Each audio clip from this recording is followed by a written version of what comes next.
There's always been uncertainty about genetically engineered crops and if they are safe to eat or not. Today I'm going to explain to you the reasons that labels such as GMO free, no hormones added, and antibiotic free are just as safe as their counterparts. The National Academy of Sciences released a report saying that genetically modified crops are as safe to eat as organic. They have had no significant environmental impacts and they have also reduced the amount of pesticides. They have done multiple tests and research projects on genetically modified foods and human health. They have found that genetically engineered food consumption has had no increase in food allergies, have no significant effect on the GI tract, and they do not pose a risk for horizontal gene transfer.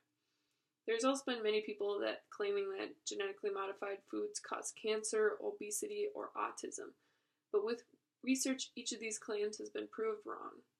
Comparing the US, where GMOs are found pretty much everywhere, and the United Kingdom, where they are virtually unknown, there have been no differences in between the autism and cancer amounts. There's also been no evidence to support the link between obesity and genetically modified foods. Although there is still room for debate about genetically engineered foods, the National Academy report is passionate in pointing out the difficulties and drawbacks of GMOs, such as how genetically engineered crops have led to evolution in weed and insect resistance. But these debates are not relevant to GMO safety at all. In other cases, many people tend to buy products that have no hormones, and this is sort of a misnomer because all cellular organisms contain hormones, and the correct term that should be used is no added hormones. Hormones are also prohibited in hog, poultry, or bison production.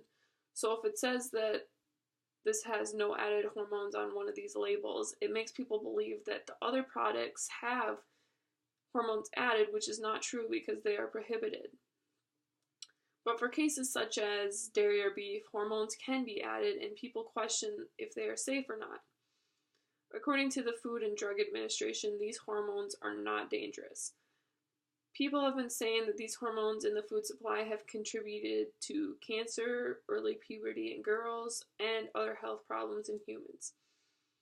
It is not completely sure if hormones are truly bad for our health, but it is very difficult to separate the effects of added hormones from the natural hormones, proteins, and other components found in milk or meat.